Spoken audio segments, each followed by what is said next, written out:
Hey guys, I'm going to be starting, hopefully I can be consistent with this. I'm going to start doing YouTube cast, not through Twitch, just straight for YouTube. Give you guys a little bit of special content, give people an incentive for following my YouTube channel. So we're going to get started with the first game I'm going to be doing. Actually, let's go ahead. I play in low graphics. I can probably cast in medium. So we're gonna go ahead and change the graphics to medium so the game doesn't look like absolute balls. It is currently, what time is it? Let me look at my phone. It's 4:30 in the morning. I've been playing all night, laddering on the Korean and NA server. One thing the Korean server has taught me is how to scout, or the importance of scouting, rather. But let's get started with this game. Spawning in the bottom right-hand corner of the map as your blue Zerg. Still currently teamless, we have myself, Zoia. I'm going to try and cast this game in a way that it's not really predicting what's going on, objectively casting, not being one-sided or anything. And my opponent in the top left-hand corner of the map. Wow, my observer keys are all messed up. Probably should check my observer keys before doing YouTube. We'll get this down. It's been a while since I've done a specific YouTube cast. But in the top left-hand corner of the map, the red Protoss player, actually playing random this game. It is Deadly. So Deadly going with the Forge Fast Expand. We can tell by the pylon being down on the low ground. Pro moving across the map. Oh, I don't even have I don't have any of my keybinds set. I'm on my player profiles. Oh well. We'll make this cast work. Going with the 9 Scout. I'm scouting with the drone on 12. Or 13 rather. He is a random player. Going to be scouting that. And, for those of you who's watched my YouTube channel when I used to try and play professionally, I used to have a kind of creative Terran style, and I do the same with Zerg. I do weird, wonky builds all the time, and who best to learn from than Catz. I watch his stream from time to time, and I love stealing builds from him. And the build I'm going to do this game is very specifically. I want to give credit to him. I saw him doing it earlier today. Yeah, we're going to plan it out. So looks like I'm going for a gas on 15, followed by the spawning pull on 15. Opening with a really quick gas here. It has not been scouted by Deadly just yet. And I have my drone that's scouting. He's going to make his way on down back home. And Overlord's moving across the map. Pretty normal. Forge is done. Still no Nexus from our opponent. He is pretty curious as to what's going on. He still haven't expanded. Scout's a really quick gas here. And this has to put any Protoss player, mind on worry. Now, the thing about doing creative wonky builds like this, as my Terran build and stuff, you have to be like TLO, for instance.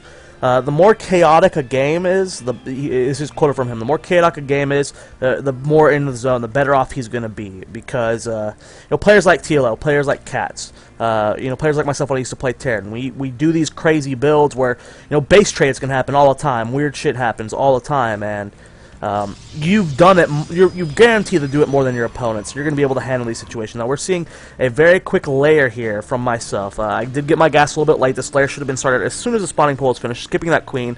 I do have 4 lings on the way. I want to deny the scout of that ling, and he's just making sure I don't have a third base or a base taken. He's really curious what's going on. So he's got his gateway on the way. First cannon is down. Pretty solid wall up, and his nexus is up. Taking his first gas on his main base. No second gas just yet. Again, he's scouting that base. I do have my lings coming down, and they should be able to. We had the first 2 doing a decent amount of hits off, takes on the shield, and the second 2 coming up, guaranteed to get that kill. So, but it is down. We're going to take out this pylon and stuff. Any aggressive pylons on the map you want to take out as fast as possible. If he does get warp gate done, and I'm doing a cheesy build, and it's not really going to work out. So I go up to double gas. Not quite sure if I should do double gas or single gas just yet. My timing was a little bit off, so I did force myself to go to double gas. But Layer's about to finish. I have a proxy hatchery halfway done. Now, I will be going swarm host, as you can see from the infestation pit. Now, there's 2 ways to do this build. There's the proxy hatch version and the nidus worm version. I've always done the nidus worm version. Usually get 2 bases. You can do it off of 1 base. I like to do it off of 2. And then you just, nidus worm up, you get queens in there, and you have a more aggressive timing. The reason I like the proxy hatch version, and what I learned from Catz earlier today, is you get your units there much quicker. You don't have to save up gas, usually with the nidus worm version. I always did the nidus worm version with 2 hatches. I'm assuming Catz probably did it with 1 hatch. You know, he loves his one-hatch builds. But Ling scouting around, I saw a probe make its way down. Unfortunately, I didn't know about this probe. And this probe's going to stay on the map for the entirety of this game. But I do get to surround on this probe. It is going to go down, and my hatchery is done. Now, if we swap to his vision, he has seen the hatchery. We have my first 2 swarm hosts on the way, building from this proxy hatch. Again, we only have our second hatch going here. Normally, with the Night Swarm version, you will have a hatchery over here because you just have that much extra minerals. With this one, again, you're producing much faster. My first 2 swarm hosts coming out here. A third one's on the way. This is where you know, Catz was talking about it, and I kind of agree with him because I was been doing this build 5 or 6 times tonight. With the second gas, you're really limited on minerals, and you don't really need that extra gas. Look at me how I'm floating up 200 gas right now. Don't necessarily need that. I could get 3 swarm hosts out much quicker if I only use 1 gas. But we do see that the first 2 swarm hosts are down. Third one's on the way, building 2 spore crawlers. You know, in case you want really fast Stargate for the observers as well. It just really helps out. Now, swarm hosts are just kind of coming forward here. It's really important to target fire the forge as fast as possible, which is my mistake for the first few volleys of these guys. Now, I unburrowed them all to try and make them sync up better. I don't know if that's necessarily the best thing to do, or should just have them trickle in. Swarm hosts have a surprisingly high amount of health. As we can see here, 2 cannons beating on them. Takes quite a few shots to take a swarm host down. Now, the forge is already at half health just from that 1 round, so if we've been target firing it much quicker, there'll probably be less cannons here. So, you know, it's ideal to go for this forge as fast as possible, especially if they're going for a quick upgrade now. Because he was going Stargate, he's got his first Void Ray on the way. I already have 1 queen down here and 2 spores, so it should be fine for air for now. He does have this probe on the map in case he wants to do run-bys. I have no defense here. Now, I really need to work on my resource management. I think I needed to build a few more drones earlier on. Delay the second gas because I can't really afford a Nidus Swarm right now. And the reason the Nidus Swarm is important in this situation, as my Swarm Locusts are slowly beating their way in here, is for this reason right here. If a proxy pylon goes down, all my units are up here. I need to get back home to defend as if Zealots or Stalkers or something was to do a run-by. That's the importance of the Nidus Swarm. Now, first Void Ray does come forward. Remember, I do have Spore Crawlers here. Also have my first Spine Crawler on the way. Also, another reason the Nidus Swarm would be important is, I'm completely spacing right now. Nidus Swarm is important because it just allows you to reinforce quicker from this space. You can build extra queens. If you do have to evacuate your drones, you can. If he has sentries with his warp in, he can wall in your drones and you get none out of there. Now, Swarm Host coming forward. You know, I do have extra gas, so I can be spending some money on Infestor. And I'm going to be honest, my Swarm Host micro up until this point has been very, very poor. It's still poor. I need to be target firing with my Swarm Host, going for these pylons. As you can see here, there's only 2 pylons on this wall.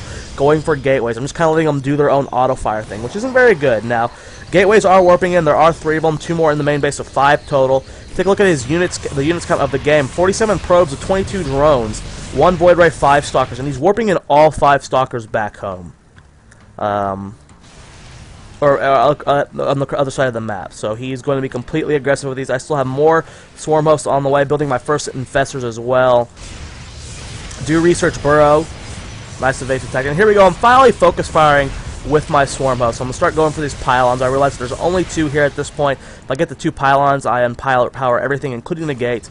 Here comes another warp in unit. Just Skeleton Stalkers. Lucky for me, he doesn't have sentries, so I will be able to evacuate my drones if I choose to do that. Now, first pylon goes down. Second pylon, going to try and take it down as well. And as you can see, the burst of these Swarm Hosts when they're all grouped up like this is so powerful. So this leaves only a few cannons powered over here, and my Swarm Hosts can be well enough. At the same time, a bunch of units come into my natural base. I'm going to try and run them out. Remember, this is the importance of those sentries. If he can force field these drones, I don't get any of them out of here. Now, I do have 1 hatchery on the base, and we're going to try and make this work. Now, keep in mind, he's a random player. He has less experience with Protoss in general than a normal Protoss player, which means he's got less experience in ZVP. He has to learn all the matchups, and he has less experience with weird builds like this in base trade scenarios. So I got to transfuse off, keep that queen alive. I do squeeze out 2 more queens before I lose the space on here. Ooh, another clutch transfusion. I do get the phone growth, but not enough to kill these units, and at the same time, these bases are being taken out. So I'm going to lose my entire main base. I do have my drones here. I'm going to be long-distance mining from this base, while my Swarm Hosts just still try and billow forward. And look at just how much damage they do. Swarm Locusts or Locusts, actually. I don't know why I'm mispronouncing what they are. They do a lot of damage to these Stalkers. This pylon is still out on the map. Still long distance mining. I do get another queen out, so I will have 4 queens with my army. And again, my swarm host just kind of charging forward. Another queen popping out. Still do have these 2 spine crawlers and these 2 spore crawlers, and an overseer as well. You know, in case I lose the spores, you know, you never know if he's going to mix in DTs. Never know if he's going to mix in, you know, something I need detection for. I guess it would just be the DTs. Oh, but observer, you know, sniping the observers with your queen. They need to have some form of a detection to see your swarm host. Now more cannons going down. I'm attacking with my queens as well, just slowly pushing, bringing my swarm hosts up as well. Still long distance mining. I've started a spawning pool, and I'm going to, you know, just slowly push my way into his natural base. Queen still leading the charge, bringing forward my spine collars as well, and he's pretty much ransacked my entire base. This last extractor is about to bleed out. He's still got this pylon over here. Swarm locusts are slowly pushing forward. I am supply blocked. My spawning pole is about to finish, and that's when I see that he's beating on my hatch. I cancel the spawning pole. I want to have 300 minerals so I can rebuild a hatchery. Very important. He's just target firing this hatchery. He wants to get it down. Doesn't want me to get as many minerals as possible. He doesn't know, though, I do have the 300. And then the hatchery does fall. I do grab all my drones, bring them into the main base. And, you know, I've got the spine crawlers, I've got the spore crawlers. These units should not be able to do anything to my army. Still lots of swarm hosts. I'm trying to target find this natural nexus. Here comes his army. Again, still have the spine crawlers. Have this infestor. I was really worried he was going to target find this infestor. I do get the burrow off just in time, though. They're coming forward, though, trying to make a run to the main base. Keep in mind, I do have transfusion and plenty of energy among these queens, and not going to lose a single one. And then he loses quite a few units now. Locust charging up into that main base. I'm going to go for the nexus, though. I want to clear out this base and start a hatchery here. I do have 350 minerals, just barely now. This could have potentially been a different game if I didn't have that 350 minerals. That means my last buildings would have been these spore collars and spine collars, meaning I have to defend them extra carefully. But I do have enough for that hatchery, and that's pretty game-changing overall. As you can tell, you know, he's not really used to these kind of scenarios. You know, that's the unfortunate part of being random. And you know, we're both only Master League players, so you know we're not the the best decision making. He's floating a lot of minerals too. He's adding on more gateways. He has started a nexus over here with this probe. More Locust just charging up the ramp. Needs to get more force fields down, but he does miss it. And, you know, look how fast these gateway units down. Going to be taking down Sentry. Oh, nope, just barely making that one live. Still have that Infestor out. Again, this one drone over here not doing anything. I should have taken care of that. And he tries to actually break through here. Not smart at all. Spine, spores, transfusions, and he has no detection. That is the most important thing. So what, say he does kill the queens, the spines, and the spores. What does that leave him? That leaves him no Oracle, which would be the only form of vision he has. So he could eventually take it out with a Void Ray, but he would need an Oracle first. He's mixing in more Void Rays, and at this point I'm slowly pushing forward. Spreading my creep, pushing my spine colors, my spores forward. Going to be taking out pylons, more units. Going to lead the charge with queen and spores, and I've begun mining again. Back here he's adding on more gateways, he's getting his nexus. But if we look at the supply right now, 56 to 82. Income tab. Oops, I just paused the game. This is what happens when you're tired at 4 in the morning. Can't see your keyboard. He's got 38 probes, 5 stalkers. I killed off that Void Ray. So all's looking good. I still have this Infestor here. More pushing forward. A Void Ray pops out, and you know, not being microed at all, he immediately loses that. Now, there goes the most of his bank. You know, he spends it on a Nexus. He's gonna attempt to re-expand up here as well. Still pushing into this base, you know, creep coming forward so I can move spine crawlers, spore crawlers. Still mining, rebuilding a spawning pool as well. And just continuing the push in here. Again, this would be a completely different game if I did not have enough minerals for that hatchery. Say I let that spawning pool finish, I would not have gotten 300 minerals in time, and this would be a different game now. The Overlords are out, so I can continue pro production now. Again, let's retouch on why having the extra minerals is. I would be really, you know, without the hatchery, my only structures left would be the drones I had, so I could possibly make extractors and these 4 buildings. My swarm host would be I would be too afraid to leave my swarm host away from my spore crawlers, because if he doesn't run by, takes down the spine crawlers and spores, I lose. So I would be on the defensive, moving really slow with my queens, spore crawlers, you know, not having as much mobility. Now he does run in here with 4 zealots. Look at the harvester kill tab. I've killed 23. He's killed 13. Take a look at that units tab. I am down to 8 drones, so you know he's really started me out. But I have a decent sized bake. Oh, he's getting a few more drones. Not good. And I'm still pushing into the main base. Now, my Infestor, I did decide to scout around the map just in case you had anything across here. I do see that there is a Nexus here. I do spawn a bunch of Infested Terran, but unfortunately, I don't know if I actually get this Nexus. It's going to be a close one before that time runs out. Now, probes being evacuated out of here. Unfortunately, my swarm hosts don't spawn in time, so all these probes are just barely going to live. I lift them off, and I am just going to chase these guys down. You know, I see them running on my creep. And, you know, my spine crawlers are going to eventually kill off this. You know, I've re-begun production here. I've got my queens here to be able to hold this off in case I need to. Now, he has this next up. Oh, my God, I live with 13 HP. I didn't realize that. Look how low that was with all the Infested Terran. So I do have my Infested Terran up here. I do see that there is a base here. Drop one Infested Terran here just to harass a little bit. You get supplies 45 to 52. He has no supply at all. I'm retaking a gas, and then here comes my swarm host. You know, I'm leading the charge with these guys. You know, I'm confident enough to where I can defend this base with whatever he's got left to warp in, with 4 Queens of Transfusion and 2 Spines if I need it. Swarm host coming forward here. I take down one of the cannons. There is a new forge here. If he can get cannons up, he might be able to stabilize, but again, this is a lot of swarm hosts. This is 10 swarm hosts, another wave of units, and I've decided, you know, let's target fire the gateways. He can't warp in more units when I do that.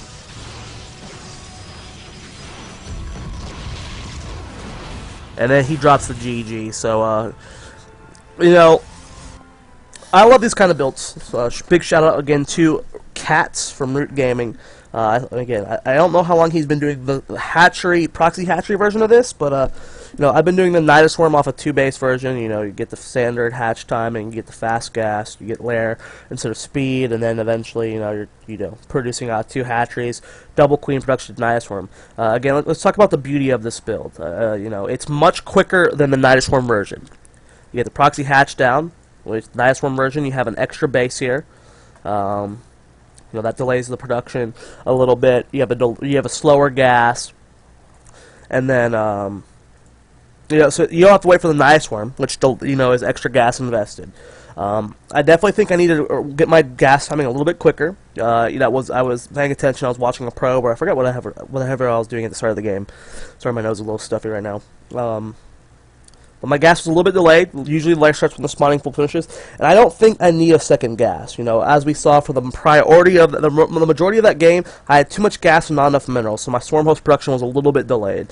So I need to work on that, and eventually take my second gas later. But it's just a much quicker swarm host attack, and it forces them into a lot of cannons, and it forces them into a fast tech. For some reason, most people like going Stargate. I don't know if that's the best choice. At least Void Rays. I think Phoenix are the best choice to handle this build. You get Phoenix, you pick up the Queens. You get Phoenix, you harass your opponent's mineral lines, take out all the drones, maybe mix in 1 Oracle. Void Rays are not the answer. Spore Crawlers and Queens are too strong for them. I completely disagree with Void Rays. If we're going to go Stargate, it needs to be Phoenix and Oracles, maybe Void Rays later.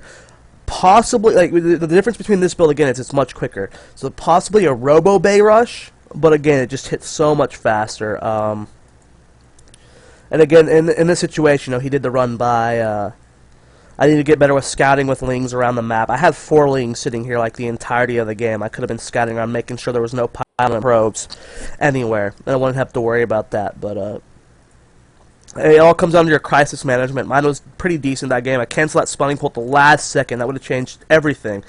Yeah, I want to put emphasis on that, because if I didn't have this hatchery, all I would have had was these spines and the spores, and I would have been glued to them so bad. He might have been. I still should have won the game, but he, would have had a better chance. I would have been playing much more defensive.